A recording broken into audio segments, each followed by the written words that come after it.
Rap mogul Sean Diddy Combs was on the scene of one of the most high-profile rapper assassinations in history. If you're thinking someone should really make a documentary about his life, he's already beat you to it. It made me appreciate life, and it made me want to do things for the greater good. It all goes back to one point. So I have a dream. A lot of times people see your dreams, they crazy. What's the odds that you would do that in front of the camera? That's one of the moments where he forgot he was on tape. If I didn't say anything, you would interpret it as... If Sean Combs watches this, what do you think he's gonna feel? Like, wow, this is amazing. I think he's gonna say this is the best documentary I've seen in a long time. Throughout hip-hop history, there's always been a handful of people you simply don't want to cross.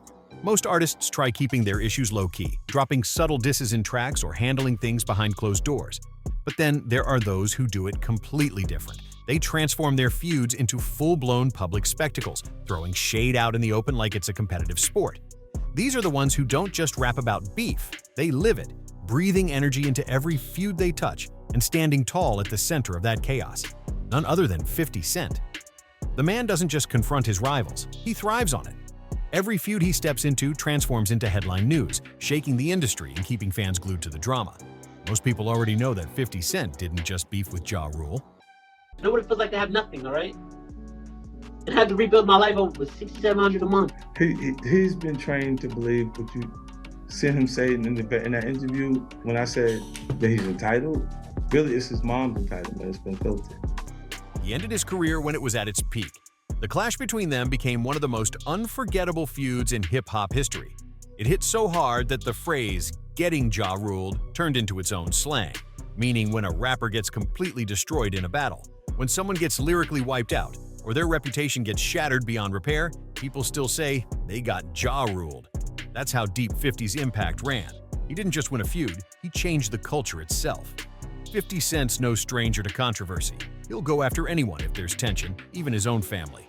I can't say that I can resolve a situation or a beef with somebody that I can't stand this nigga. You understand what I'm saying? Like, this ain't WWF. It's not like I just got rap beef with this nigga. I don't like this little nigga. When things went bad between him and his son, Marquise Jackson, 50 didn't hold back at all. He publicly called him names and accused him of just wanting a handout. It shocked fans everywhere because most people would never take family drama to that level. But 50, he turned it into another headline. It showed that when he's angry, no one's off limits, not even his own blood. But now 50 Cent might have just dropped his final and most explosive shot yet. And this time, it's aimed straight at one of his longest-running and most powerful rivals. We're talking about none other than Sean Combs, also known as P. Diddy or Puff Daddy. To reflect on the darkest times in your life, sometimes you gotta do that. I was up.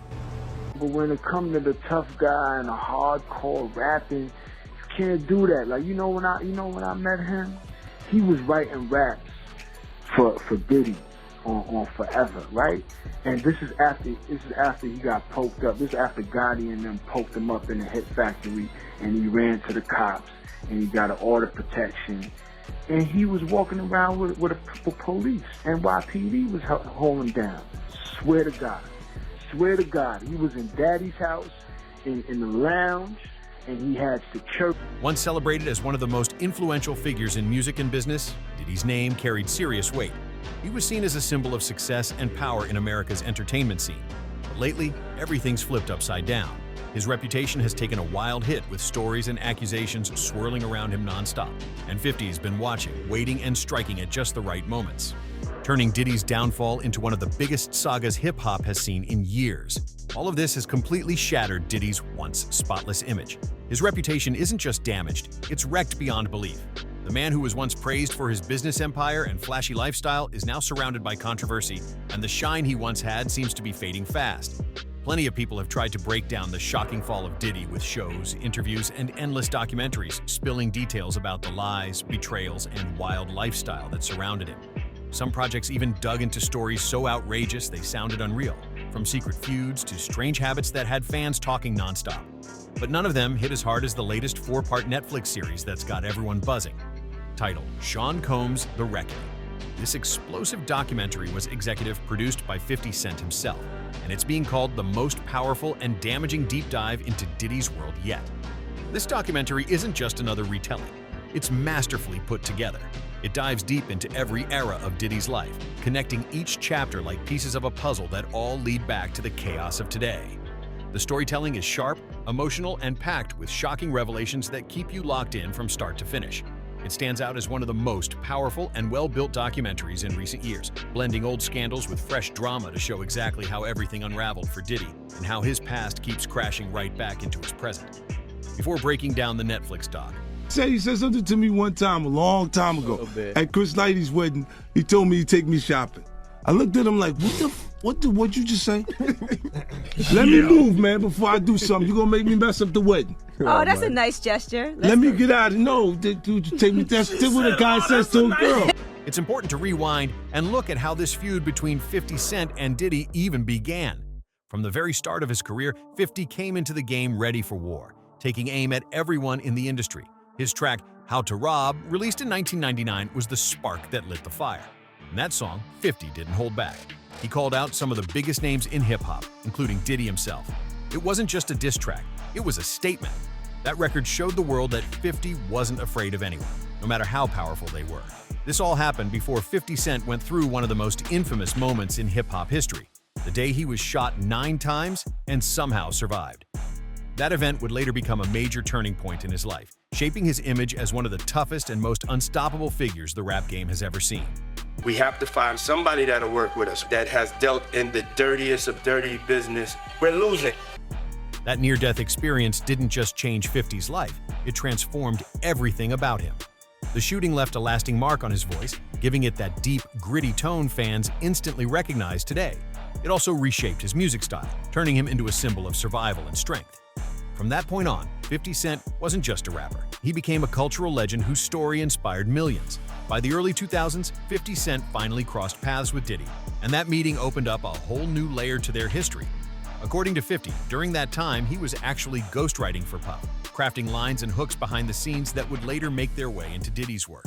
This wasn't just a wild claim either. It's something that's been confirmed multiple times, including by former Bad Boy and Def Jam rapper Shine, who backed up 50's story publicly. It's one of those moments that made people look at their connection differently, realizing that before all the beef, there was once a bit of creative crossover between them. Now here's where things start getting messy. I asked 50 about that, and he said you did the same thing to him. You asked him to take him shopping. Yeah, I thought he needed some clothes. What? I'm a nice guy. Yo, why are you and Fifth just... Hey, yo. Why y'all not... I mean, y'all can't see it. No, we can't see Y'all it, can't man. see that he loves me? But see... You really, hold on, you really think that's hate? When you really break it down, you've been out here a long time. You know he... Shine, who confirmed 50's ghostwriting claims, actually had his own feud with 50 Cent later on, even calling him a federal informant at one point. But back when they all first crossed paths, 50 was still mostly known around New York, while Shine was one of Diddy's main artists under Bad Boy Records. According to 50, he wrote Diddy's verse on the track, Let's Get It, something he revealed 2 years later on his Guess Who's Back mixtape on the song Not Like Me. 50 even dropped a slick line that hinted at it, and he didn't stop there. Later that same year, 50 took another jab at Puff on the Bad Boys 2 soundtrack, which was ironically produced by Diddy himself. At that point, the tension between them was still playful, more tongue-in-cheek than serious. But everything started to shift when 50 began noticing some strange behavior from Diddy. He later shared a story about how early in his career, Diddy once offered to take him shopping, a gesture that caught 50 off guard. He joked that it felt like something a guy would do for a woman he was trying to impress. That moment left 50 questioning what Diddy's intentions really were, and it marked the beginning of a much weirder, deeper rift between them. 50 Cent later joked that he saw this moment as Diddy trying to test the waters, like he was checking boundaries to see how far he could go. What about this Sean P. Diddy Combs? You had a feud with him, but you made up, right? Yeah, me and Puff, we had issues over the Mace project. He had given him the go-ahead to go find a new opportunity, and when Mace first came to me, he didn't actually have the material that I was excited about, but I let him come with me on a tour. And he created some material that I was excited about, and when we came back with me and Puff to try and make the deal, he was being unreasonable.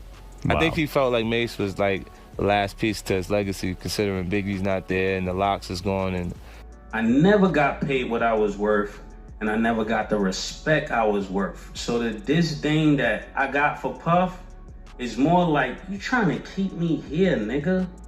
I'm not here. All my peers is up here. All my peers are bosses. When it's time, just like somebody raised somebody up, you know they did work with you, they go from your little man to maybe A&R to something else. He just kept trying to keep me right here, like he didn't want me to grow at anything.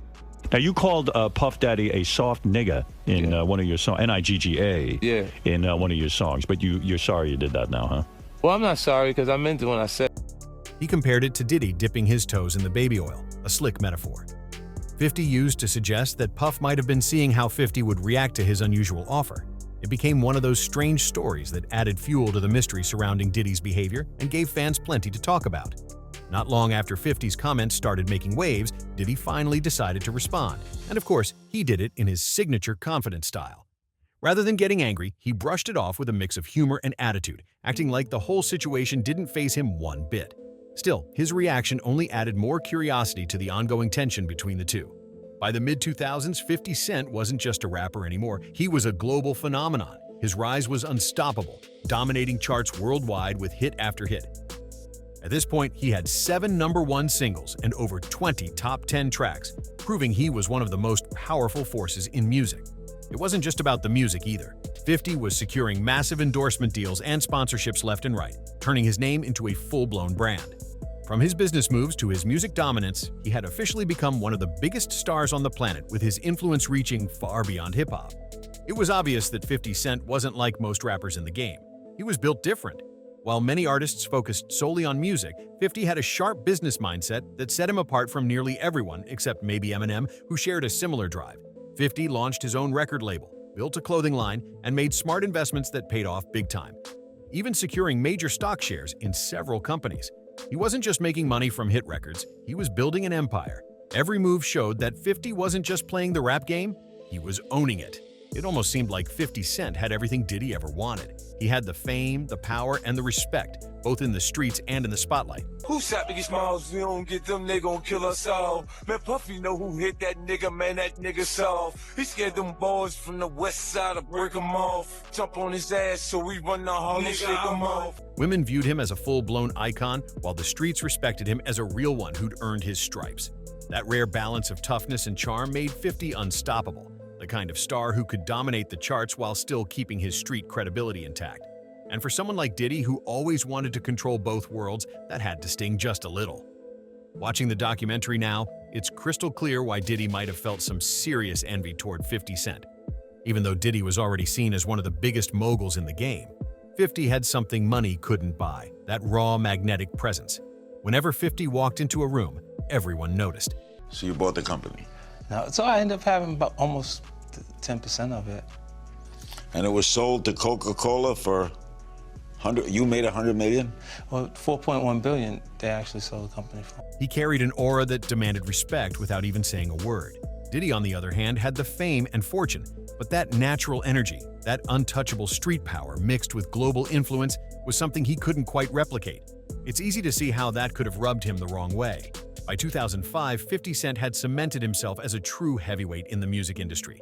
His success wasn't just about his own records anymore. Both new and veteran artists were eager to sign with his label G-Unit Records, hoping to be part of his unstoppable movement. During an interview on The Howard Stern Show, 50 revealed a wild story about a potential deal with rapper Mase. According to him, Mase was ready to join G-Unit, but things fell apart fast when Diddy stepped in. Diddy allegedly demanded $2 million just to release Mase from his Bad Boy Records contract. That steep price tag stopped the deal in its tracks, and it became yet another moment that fueled the growing tension between 50 and Diddy in the industry. After that situation with Mase, things took a dark turn. The gloves were completely off. 50 Cent stopped holding back and went straight for the jugular, publicly linking Diddy to the murder of the notorious B.I.G. It was one of the boldest accusations ever made in hip-hop, and it sent shockwaves through the culture.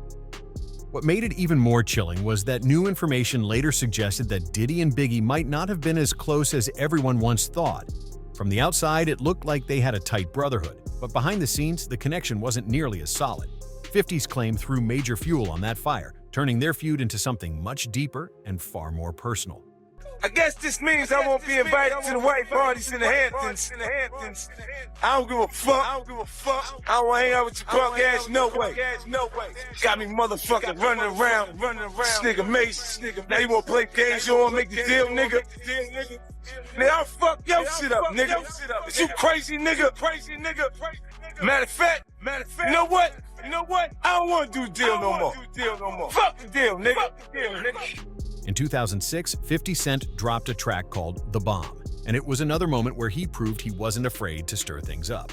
On this record, 50 kept his trademark boldness alive, throwing sharp lines and heavy energy that made fans instantly pay attention. Every verse hit like a warning shot, reminding everyone that 50 was still a force to be reckoned with in hip-hop. And to top it all off, 50 Cent added something extra at the end of the record that really caught listeners off guard. He had a knack for ending songs with a punch, whether it was a bold statement, a hidden jab, or a subtle message aimed at someone specific. This outro made sure fans knew the track wasn't just music, it was a message.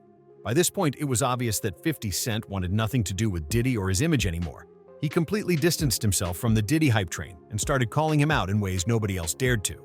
50 even went as far as suggesting that Diddy held some responsibility in the death of the notorious B.I.G., a rumor that had floated around the industry for years. He didn't sugarcoat his feelings either, making it clear he thought Diddy was moving in strange ways long before most people caught on. Looking back now, it feels like 50 was way ahead of his time, almost 20 years early in spotting the cracks in Diddy's public persona. While others were still trying to stay in Diddy's good graces, showing up to his parties and playing along with his flashy lifestyle, 50 was in the shadows, cooking up diss tracks and planning his next strategic move. The feud even spilled into the business world, with both of them going head-to-head over their vodka brands. As Diddy pushed his famous Ciroc, trying to keep his edge in the game, meanwhile 50 Cent launched his own liquor brand, Effin' Vodka, stepping directly into Diddy's territory. And of course, he couldn't resist taking shots while doing it. He started calling Ciroc Diddy's prized vodka brand, Puffy Juice, mocking both the name and the image Diddy built around it. That's not really beef though. That's just competitive. Competitiveness. All right, so you and Diddy, you and Puff cool? No, I don't really rock with him. Okay, damn. All right, I didn't know what. Talking Effin' Vodka, we talking Ciroc, side by side. Now we don't even say their name. We just talking about Ciroc. Ciroc. Just Ciroc. And if anything, you know when the bar runs out and it's just like, well, what else what's the last thing you have that nobody's buying? Yeah, that right there. The nickname caught on fast, with fans repeating it all over social media, turning 50's joke into yet another viral moment in their long-running rivalry. 50 Cent didn't just stop at jokes. He took it a step further by claiming that Effin' Vodka was on a whole different level than Ciroc. According to him, his vodka had a superior blend because it was made from wheat, giving it a smoother, richer taste. Meanwhile, he teased Diddy's brand, calling Ciroc Puffy's Juice and pointing out that it was made from grapes instead. It was classic 50, turning business competition into another entertaining chapter of his ongoing feud with Diddy. Now that the music battles, business rivalries, and even those so-called shopping sprees have been covered, it's time to dig into what many believe is the real reason 50 Cent keeps pressing: Diddy, and it's personal. In recent years, Daphne Joy, whose real name is Daphne Narvaez, became a major part of the story. She's a model and actress who also happens to be 50 Cent's ex-girlfriend and the mother of his youngest son, Sire Jackson. The two dated between 2011 and 2012, but their relationship ended shortly after Sire was born. Things between them weren't smooth. Their split involved accusations of domestic disputes and property damage, though charges were later handled. Fast forward nearly a decade later, and in 2021, photos began surfacing of Daphne spending time with none other than Diddy, going on luxury getaways that had social media in a frenzy. That's when 50 kicked off one of his most savage trolling streaks ever. He posted a photo of Diddy and Daphne together with the caption saying he and Puff fight over business, not relationships. But the trolling didn't stop there. Not long after, 50 shared another post, this time a photo of himself with their son Sire, joking about the situation. It was pure 50, turning a personal situation into viral entertainment, all while keeping his ongoing feud with Diddy alive and louder than ever. By this stage, 50 Cent had already been side-eyeing Diddy's behavior for over 2 decades, convinced something about him was off. So even though 50 publicly played it cool, acting like he didn't care about Diddy and Daphne Joy, deep down that had to sting. Imagine seeing the mother of your child spending time with the same man you've been calling out for years, your arch rival. That's not just awkward, it's personal on a whole different level. Even for someone as unshakable as 50, watching that unfold had to hit hard. especially considering how long he's viewed Diddy as someone he can't stand or trust. Things exploded even more when the shocking Diddy files surfaced. In March of last year, music producer Rodney Jones filed a lawsuit against Sean Diddy Combs, detailing disturbing claims about what allegedly went on behind the scenes. In the lawsuit, Daphne Joy was named as one of several women reportedly receiving monthly payments from Diddy. Now, it's important to make this clear. No one besides Diddy himself has been charged in connection with these accusations. And even with all that heat, Diddy has managed to avoid full accountability in many of his cases. Still, as of now, reports say he's facing serious legal consequences. When all this news broke, 50 Cent wasted no time jumping right back into the chaos, and his reaction was classic: 50. He went online and unleashed a storm of posts going at Diddy and Daphne with full force. Shortly after, 50 appeared on stage with Nicki Minaj, and at the end of his set, he took another public jab, using the moment to keep the spotlight on Diddy's scandals and to remind everyone that his feud wasn't cooling off anytime soon. While all this chaos was unfolding in public, 50 Cent decided to take things to court, filing for full custody of his son, Sire Jackson. In his filing, 50 claimed concerns about the environment surrounding their child. Daphne fired back immediately, calling his claims complete lies and strongly denying any connection to those accusations or any kind of illegal activity. This messy back and forth wasn't just about custody, it showed how personal this entire feud had become for 50. It wasn't only about old beef, business, or music anymore. It was about protecting his family and watching his longtime rival's empire crumble from the inside out. Many believe this is exactly why 50 pushed even harder to bring Diddy's secrets to light, pouring energy into creating and executive producing the Netflix documentary Sean Combs' The Reckoning. The doc has exposed Diddy's alleged manipulative behavior, questionable power moves, and darker side to a global audience. Through it all, 50's mission became crystal clear. He didn't just want revenge anymore, he wanted the world to finally see Diddy for who he truly was. No filters, no flashy image, just raw truth laid bare for everyone to witness. 50 Cent didn't just attach his name to the documentary, he actively helped bring it to life. Behind the scenes, he connected producers with key sources who might not have spoken out otherwise. Many of these insiders had stayed quiet for years, afraid of the potential fallout that could come from exposing Diddy's world. But with 50 backing the project, they felt safer. That co-sign from him gave their stories weight and credibility. It showed how deeply invested 50 was in making sure every hidden truth finally came to light. For years, people laughed at the jokes about baby oil and the rumored activities, thinking it was just 50 Cent clowning around. But what most didn't realize was that these stories were only scratching the surface. The documentary peeled back the curtain on 3 decades of alleged manipulation, power moves, and betrayal linked to Diddy's rise to fame. It exposed claims that he built his empire by stepping on anyone in his way, allegedly backstabbing countless people who helped him climb to the top. The most shocking part, even the notorious B.I.G., the man everyone believed was his closest friend, was rumored to have been one of those betrayed.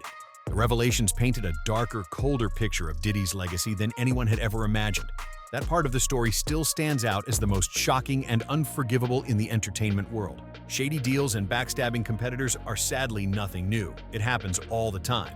But allegedly turning on your top artist and someone the world believed was your best friend, that hits different. The idea that Diddy could have played a part in putting the notorious B.I.G. in harm's way, all while later acting like the grieving friend, smiling for cameras and dancing in music videos, is chilling to even think about. Especially when you consider how much he fueled the East Coast versus West Coast rivalry, a feud that changed hip-hop forever and cost lives in the process. If the claims are true, it means the man many saw as a mogul and mentor might have had a much darker role in one of rap's most tragic chapters. And to make things even worse, it's been alleged that Biggie's funeral, the massive high-profile event that was meant to honor his legacy, was actually paid for out of Biggie's own estate. That detail stunned fans and insiders alike. If that's true, it says everything about Diddy's priorities at the time. Instead of showing genuine love and respect for his fallen friend, it came off like he was more focused on maintaining his public image, making sure he looked like the heartbroken hero in front of the world. It was a move that left many questioning whether his grief was real or just another performance for the cameras. In the documentary, 50 Cent also dives deep into another disturbing pattern: how Diddy allegedly uses relationships as tools of control in his personal and professional life. 50 connects the dots, showing how Diddy has a long history of getting involved with women linked to other powerful men, whether they're ex-girlfriends, mothers of children, or even spouses. According to 50, it's not about genuine connection, it's about power. These relationships, he suggests, were Diddy's way of showing dominance, proving he could influence anyone around him. It paints a dark picture of a man more obsessed with control and ego than genuine connection, adding yet another layer to the decades of controversy surrounding his name. Diddy stands as a perfect example of what happens when a narcissist goes completely unchecked for an entire lifetime. The documentary captures it perfectly. A man who's been surrounded by power, money, and yes men for so long that he started to see himself as untouchable. At one shocking point, Diddy even compares himself to major historical figures, as if his struggles and public criticism were somehow on that level. That moment alone speaks volumes about how far his ego has spiraled. It's not just arrogance, it's a full-blown belief that he's beyond consequence, a mindset that explains so much of the chaos surrounding his name today. Now, Diddy's confidence, or maybe arrogance, reached wild levels. He actually recorded himself in the days leading up to his trial, convinced that he'd walk away free and get the last laugh. He reportedly planned to edit the footage into his own version of events, one that would let him step back into the spotlight triumphantly. It's the kind of move that shows just how deeply he believed in his own untouchable image. Instead of preparing for accountability, he was already plotting his victory narrative, confident the world would keep cheering him on. But this time the script didn't go the way he expected, and all that footage turned into haunting proof of how far his ego had gone. What was meant to be Diddy's big comeback story ended up becoming the total collapse of his image. Instead of a resurrection, it turned into the reckoning, the brutal unraveling of what was left of his reputation. Somehow, Netflix managed to get hold of the very footage he recorded for his own redemption story. And no one knows exactly how they pulled that off. But once that footage hit the screen, the impact was explosive. It showed a side of Diddy that left viewers speechless, cold, detached, and disturbingly self-absorbed. The documentary didn't just question his choices, it made him look like a figure who had spent decades building an empire on manipulation and control. If you haven't seen it yet, the 4-part Netflix series Sean Combs, The Reckoning, is absolutely worth the watch. It's gripping from start to finish, especially for anyone who didn't really know the full story of Diddy's rise and fall. The series brilliantly maps out over 30 years of his life, connecting all the dots between fame, power, and controversy in a way that's hard to look away from. But beyond Diddy's downfall, one thing becomes crystal clear. 50 Cent is not someone you want as an enemy. Once he sets his sights on you, it's over. His feuds don't fade with time. They evolve, grow, and resurface when you least expect it. When 50 puts someone in his crosshairs, that target stays marked for life, and Diddy just happens to be his biggest one yet. If you thought this story was wild, wait until you see what's coming next. The next video dives even deeper, exposing shocking details and surprising people who were secretly connected to all of this drama. You won't believe who shows up in the mix. So go check it out right now and let us know what you think. And before you go, what's your take on all this? Do you think 50 Cent went too far, or was he just exposing the truth the world needed to see? Drop your thoughts in the comments. We want to hear what you think about this madness.